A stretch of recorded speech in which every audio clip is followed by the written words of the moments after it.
Across the world, ancient stone structures defy explanation. Were they built with lost technology, extraterrestrial help, or knowledge we've long forgot? From the hidden chambers beneath the Great Pyramid of Giza to the massive stones of Baalbek. From Puma Punku's precision-cut H-blocks to the impossible jigsaw walls of SAC Sai, history isn't what we've been told. Join us as we uncover the mysteries of our ancient past and challenge everything we think we know about human civilization. Here's Colonel G. Hi, folks. It's Colonel Gene again. As our trip continues along the path to answer the question, are they out there? Today, we are going to look at some of the recent archaeological research and what they are discovering with the help of 21st century technology. We are going to take a look at research that is taking place in Egypt under the Great Pyramid at Giza. Venture into ancient Samaria, which today is in Lebanon, and the Anunnaki legends. We're going to look at Göbekli Tepe in Turkey, and then we're going to shift to two locations in Bolivia and Peru. Our first stop is in Giza and the discovery of massive underground tunnels and chambers under the Great Pyramid. The tunnels were discovered in 1933 by Egyptologist Dr. Hunson, but the Egyptian government would not allow exploration until just recently. The discovery of the giant sarcophagus is located in these chambers under the pyramid must have been placed there prior to building the pyramids. They are massive, and there is no way to have been able to get these sarcophaguses, which are basically burial chambers or coffins, under the Great Pyramid before it was built. It is believed that these tunnels and chambers may actually be much older than the pyramid at Giza itself. In these tunnels, they found water, and when they analyzed the water, they found that it was salt water. They traced the source of the salt water to Lake Moeris, 60 miles from Giza, the site of the Hawaran Pyramid. Ancient Greek legend spoke of 12 large chambers, and by the use of space-based technology and ground-penetrating radar, we have located a mind-boggling multi-level complex of chambers and a system connecting it with the pyramid at Giza. Some scientists now theorize that all the pyramids were some sort of electrical generating system and used the salt water in this process. All this begs the question, how, thousands and thousands of years ago, could our ancestors have had the knowledge and the equipment to build and engineer such structures? Next, we venture into Baalbek Temple, located in modern Lebanon. This temple was constructed using the largest cut stones ever located on Earth. 8 of these large stones, weighing each over 800 tons, that's 2 million pounds, each were created to form a foundation. The huge columns of the temple look as if they were turned on a gigantic lathe. Problem is, there is no record or evidence of any such device. The stones are cut with such precision that it would be hard for us to duplicate that precision today, and nothing we have could move a 2 million pound stone. It is believed that the foundations at Baalbek were created even before the structures and at least 7,000 years before the Romans built temples on that site. The question then is, who built the Baalbek structures? Sumerians believe that it was built by Anunnaki as a landing site for their spaceships hundreds of thousands of years earlier, a spaceport as such.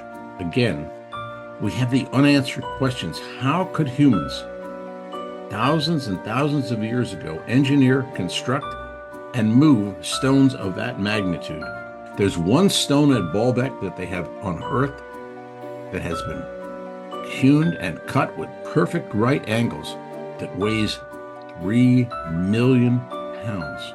Now we will look at the most recent information that our 21st century has discovered beneath Göbekli Tepe in Turkey. This is the site, as you recall, it's approximately 12,000 years old. But what our ground-penetrating radar has detected is that there's another gigantic set of structures underneath Göbekli Tepe, and it is believed that it is even older than that 12,000-year-old structure indicates. This means that a civilization, even before the one that constructed this set of columns and buildings, existed. This discovery, like huge structures that are being found under the ocean, makes some scientists believe that it is possible there were civilizations on planet Earth far earlier than our current history would indicate. They believe that there may have been actual civilizations far in advance of where we are today, and that some of those civilizations actually had their origin in other planets in our universe. The recent discovery of amber, which comes from the sap of trees under the ice in Antarctica, clearly proved that at one time it was a lush green vegetation environment, and lends credibility to the theory that Antarctica at one time was close to the equator. The theory believes that the shifting tectonic plates of Earth relocated Antarctica to the South Pole. Some scientists believe that a huge meteor struck the Earth many thousands of years ago, caused the plates to begin to move, and destroyed by fire and flood all civilizations that existed on Earth prior to this event. Now let's take a look at South America and see some of the amazing structures that exist in that part of our world. One is Puma Punku and is near La Paz, Bolivia. It is the site of a building and structures that scientists believe were made in about 200 BC. The construction uses a series of H-shaped stones, all of which are identical, but there are thousands of them.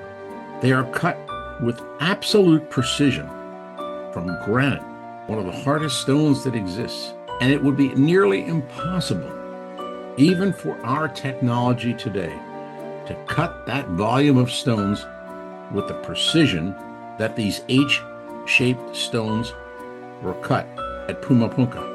The stones were examined, and they tried to see whether or not they could duplicate the process of the stone cutting using things like a laser or diamond saws. When they took a look at the cuts under the microscope, they found that the original stones that were cut thousands and thousands of years ago were not cut using the same method as either a diamond saw or a laser beam. To this day, scientists have no idea what technique was used to create these thousands and thousands of H-shaped stones, all of which are identical. Some of the edges on these stones are so sharp that you could cut your finger on them, and it is clear that none of these stones were produced with handheld chisel, as many of our historians believe were used during this period by our ancestors. In addition, this structure was built at a height of 12,800 feet above sea level. And there is no question that whatever technology and equipment was used is nothing like was available to our ancestors, the Incas, who lived in that region of the world.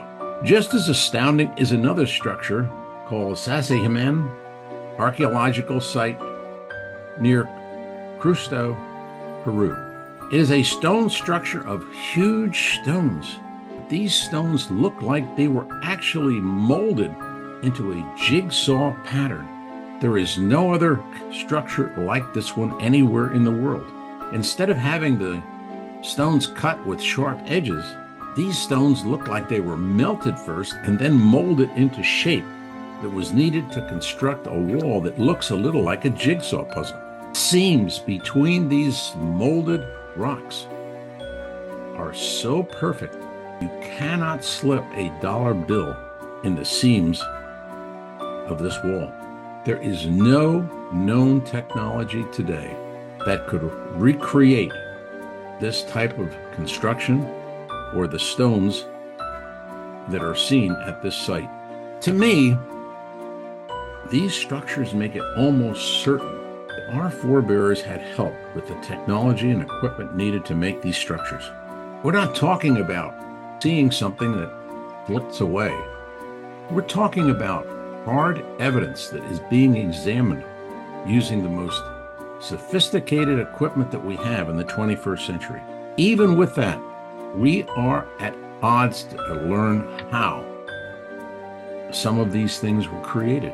And certainly, from what we know about the tools, knowledge, and ability of our ancestors 2, 3, 4, 5,000 years ago, nothing like this could have been created without the help of some much more intelligent beings.